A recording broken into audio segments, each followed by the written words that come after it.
If you don't think Caiatl and Zavala should kiss, you haven't been paying attention. Yes, I know what the Cabal look like. Let's go, we're doing this. Bungie started this wild ride and there's no turning back now.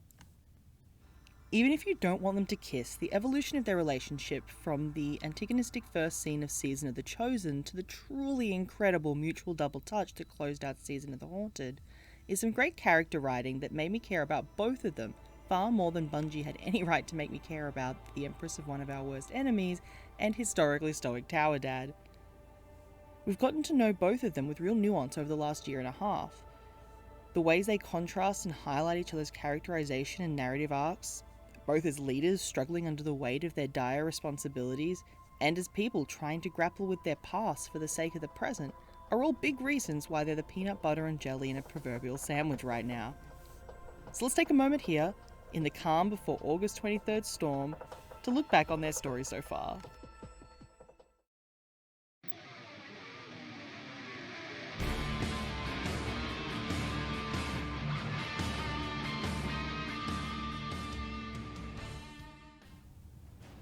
Everything begins here with the confrontation aboard Caiatl's flagship.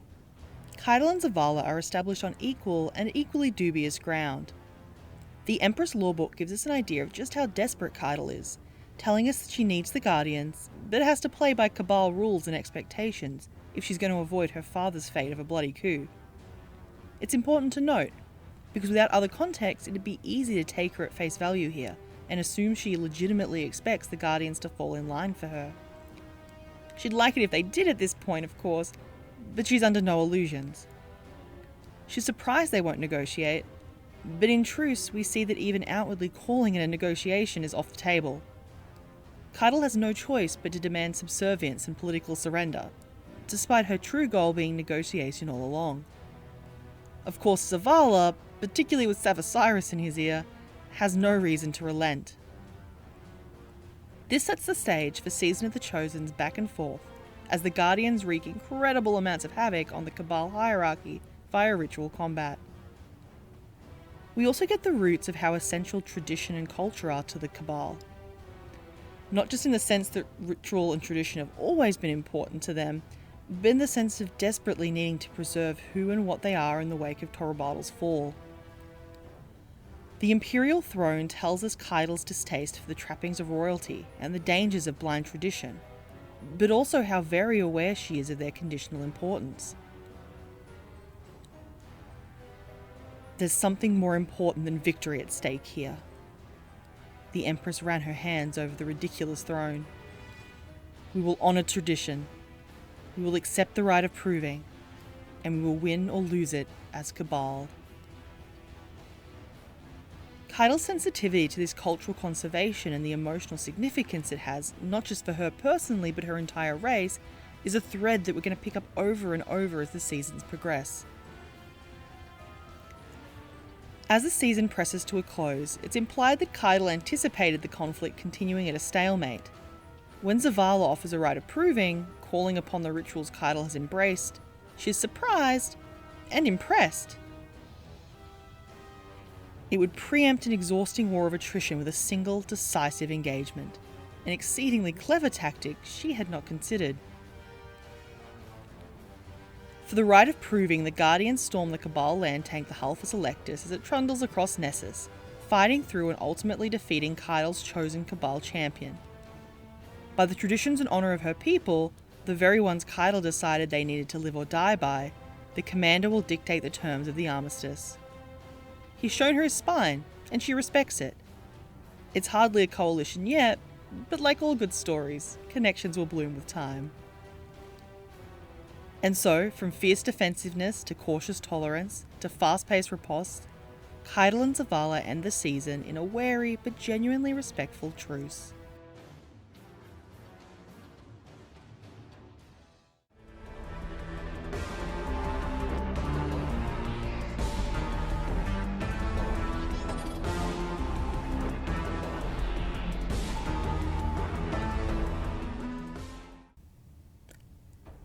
Splicer, one of the best seasons of Destiny literally ever. Am I biased? Maybe so. While its focus was squarely on Mithrax and the Elixir, we get a tidbit that's incredibly revealing for how Caiatl and Zavala's relationship has been evolving in the background since the armistice. Fractious is a late-night phone call, still edged in wariness, trust and friendship growing in the cracks. They talk about the public threats to Zavala's leadership from Lakshmi, and Caiatl proffers warning of the dangers such threats can bring. More important, though, are things that aren't said. We have Caiatl choosing to let down a mask. There was no response from the other side for a few moments.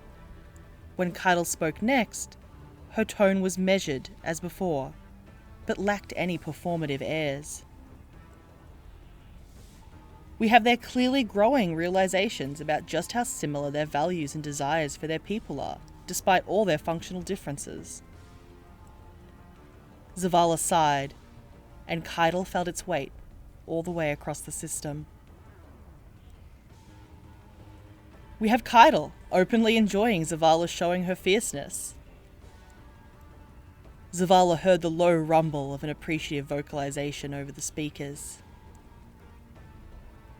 And we have the outright admission that, just perhaps, they could consider themselves more than opposing leaders in a fragile ceasefire.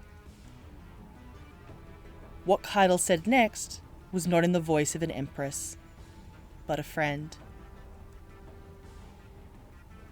Without the pressure of dancing along a blade of ongoing attrition, they've so quickly come together in ways the Cabal and Guardians as forces have yet to, literally calling each other, quietly, personally, as people who can understand each other's burdens in ways nobody else, even those closest to them both, can. It's a really small moment in the season, tucked away in a single page of lore, but it tells us everything we need to know about their relationship at this point in time.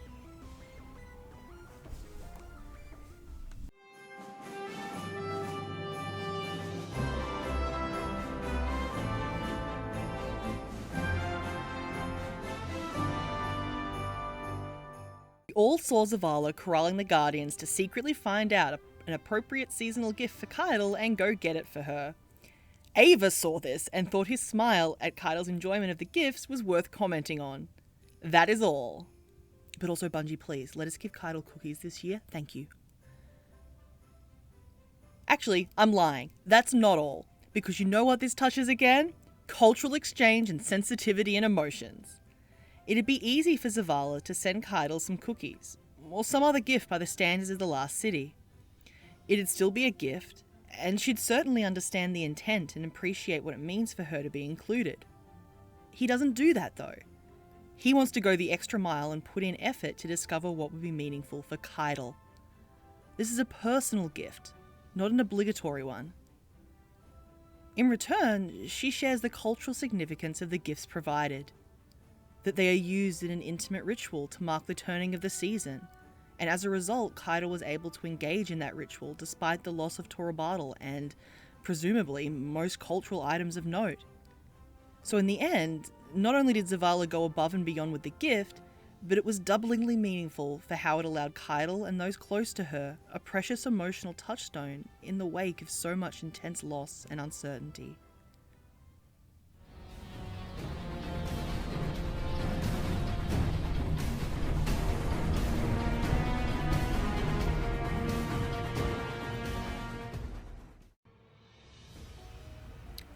Well, a whole lot happened in Season of the Lost. Season of the Risen is the next place the story weaves their threads directly together, when Zavala asks for Cabal assistance against the newborn Lucen Hive. They've graduated to publicly talking on the phone regularly while my Guardian eavesdrops and doodles Mr. Commander Cabal Empress in a heart on her notebook, and to calling the armistice a coalition, an active, explicit collaboration and coming together of both sides. With that said, there's a whole bucket load of content involving Caiatl and Zavala interacting directly throughout the season, so let's highlight a few things. They're outright playful with each other at times, lots of bouncing back and forth and friendly nonsense that further speaks to their familiarity with each other. In one post-PsyOps dialogue, Caiatl invites him for dinner so she can show him how to celebrate victories, even small ones. They joke about guardians and man cannons and bravery. underlying all that are deeper beats of significant connection. During the Vox Machina missions, Caiatl tells us what she sees in the Scion rebels' visions of possible futures and different pasts. In 2 of them, she describes images of her and Zavala, lingering on the fact that in the visions they killed the Scion assassin from Season of the Chosen, and will come to kill her father. Together. After the climax of the season, when Zavala is deeply out of sorts and falters in another post-PsyOps dialogue, Caiatl is there to smoothly cover for him. Well done, Guardian. We should... Yes, excellent work. Lord Saladin is deploying air support. Ground fighting will continue for some time. Now, the Commander and I have a briefing we must attend. Carry on, Guardian. Thank you. I'm not quite myself. Every warrior needs their rest. Some just know when to take it. It's thoughtful and kind, giving us a glimpse of how easily they can function as a unit. There's one particular moment this season that's undeniably tender, while circling back to the themes of culture and belonging and survival that cling to Caiatl like smoke. Caiatl and Zavala are talking about losses, about how much more the Cabal can bear to whittle away at their catastrophically dwindled numbers. He asks her, "And who will raise a monument to your people's honor when the last Cabal dies? Waging a war of vengeance?" She responds, oh so softly, You. Given what we know of Cabal culture and just how important glory and memory and marking of deeds is for them, it's painfully vulnerable and incredibly telling that Caiatl would offer up that she would trust Zavala, an outsider, a not so long ago enemy, with the memory of what the Cabal are and what matters to them.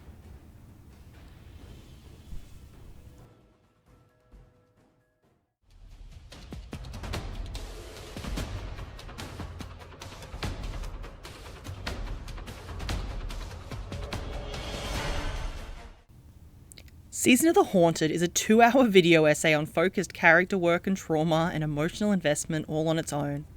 So I'm not going to deep dive into Caiatl and Zavala's individual journeys in Season 17, despite how much their individual realizations and growth absolutely impact their interpersonal reactions.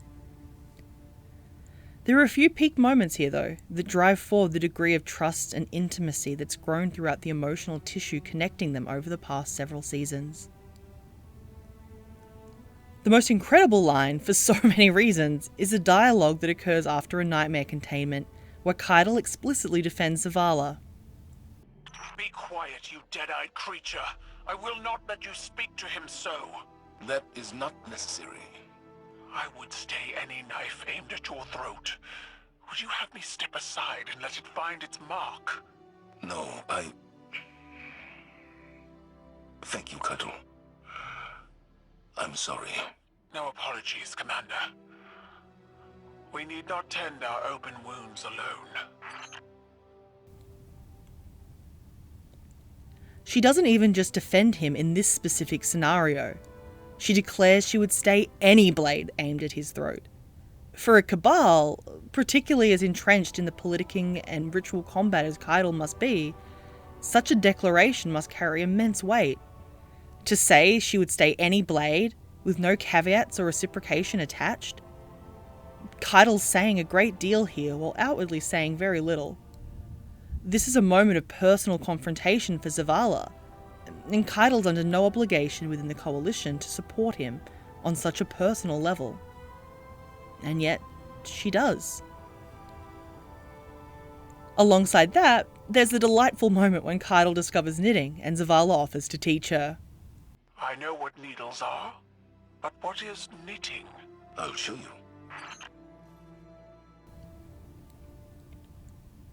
This is personal enough, another thing required of neither of them in their roles as leaders. It takes on extra weight when you consider that Sophia, Zavala's mortal wife of hundreds of years ago, was the one to teach him to knit. The needles are the object he offered to the crown, It's obviously something with deep emotional connections and connotations for him, so it means something significant for him to offer to share it with her too. Caiatl and Zavala have both successfully conducted their CBT seances. They talk. They're both tired, both emotionally wrung out but filled with new resolve for the path forward. They talk about legacies and the ways we're remembered after we're gone. And then, this. I'll never know Gaul as you did, but I know you, Caiatl. I see you. That is all anyone can ask for. To be seen as they are. We strike back to memory and trust, like the conversations about who will build monuments. At this point, it's not just about preserving the Cabal. It's about the way one of the deepest, most fundamental needs any person has is just being understood for who and what they truly are. For all their vast differences of race and culture and personality, this is Caiatl and Zavala telling each other they truly see each other for who and what they are, through the layers of duty and responsibility, underneath the many protective faces they both wear. He tells her, "I know you. I see you." She replies, "That is all anyone can ever ask for." This scene has the exact emotional cadence of a love confession. Raw and vulnerable, an offering right there in the admission of truth and knowing. There are so many ways they can't let themselves be vulnerable, not for anyone, and yet they've allowed that with each other.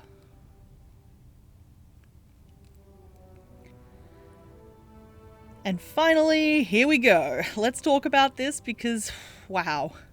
Like so much else going on in this story right now, there's a truly wild amount of nuance and subtle character work going on. Ostensibly, this scene is the climax of the seasonal narrative. It's about Callus and the nightmares, and the memories that helped us. It's about the ways dealing with trauma and being willing to support each other makes us stronger. But at its heart, this scene is about Zavala and Caiatl. They're the centre of this whole set piece, beyond even the delicate closure of Aldrin's memory giving us a crooked little smile as he fades away.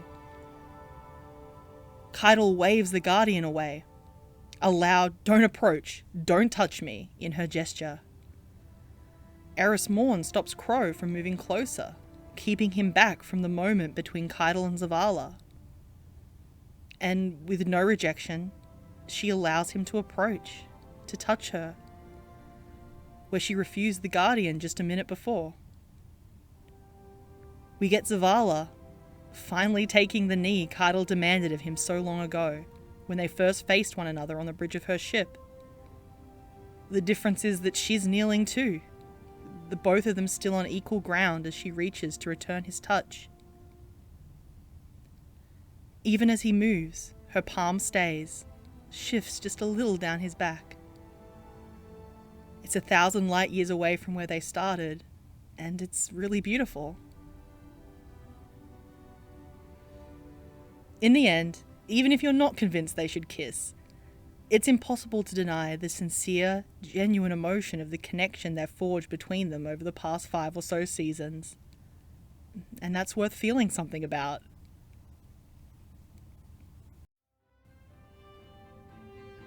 Thanks for hanging out for this recap. Are there any other relationships or plot points you might want to hear about? In the next few weeks, I'm going to have a video about the tragedy of Rolk, and maybe a few other things. Maybe the Lightfall in Season 18 showcase will give me a reason to yell about Shiraido or Jolyon Till or Nezarek. Manifesting! Until next time.